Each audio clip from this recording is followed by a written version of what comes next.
Yo, Samcris, Antichrist style. Baba to do it. Yo, boss Mudimu. Samcris. Nyaherudo inotangira pano, zvese zvaunoda ndinokuitira pano. Varege vachitaura ngano, ndini ndinese nditori nemazano. Shaina, mudiwa varatidze kuti tiri murudo.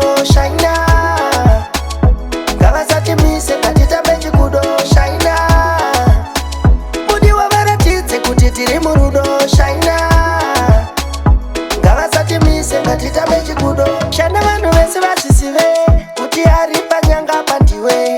Shaina, nyika yese ichizive handidi matsaka kuchive. Ende tichavaposera kufamba newe munzira tichivafinura sacheukimiridzo yavanokuridzira ndiri chibaba murudo handisi kudzidzira. Shaina, mudiwa varatidze kuti tiri murudo. Shaina, ngavasatimise ngatitambe chikudo. Shaina, mudiwa varatidze kuti tiri murudo. Shaina, ngavasatimise ngatitambe chikudo. Shaina, uri shining star, vabereki vofara kuti wadadisa. Shaina, uri shining star, hapana chakumisa unodadisa.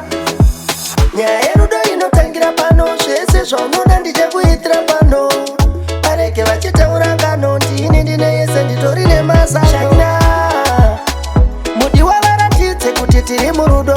Shaina, ngavasatimise ngatitambe chikudo. Shaina, mudiwa varatidze kuti tiri murudo. Shaina, ngavasatimise ngatitambe chikudo. Shaina, vanhu vese vazvizive kuti ari panyanga pandiwe. Shaina, nyika yese ichizive handidi matsaka kuchive. Ende tichavaposera kufamba newe munzira tichivafinura sacheukimiridzo yavanokuridzira ndiri chibaba murudo handisi kudzidzira. Shaina, mudiwa varatidze kuti tiri murudo.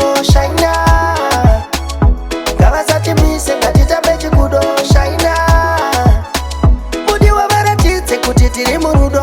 Shaina, ngavasatimise ngatitambe chikudo. Shaina, uri shining star, vabereki vofara kuti wadadisa. Shaina, uri shining star, hapana chakumisa unodadisa. Nyaya yerudo inotangira pano, zvese zvaunoda ndichekuitira pano. Vareke vachitaura ngano, ndini ndine yese nditori nemazano. Shaina,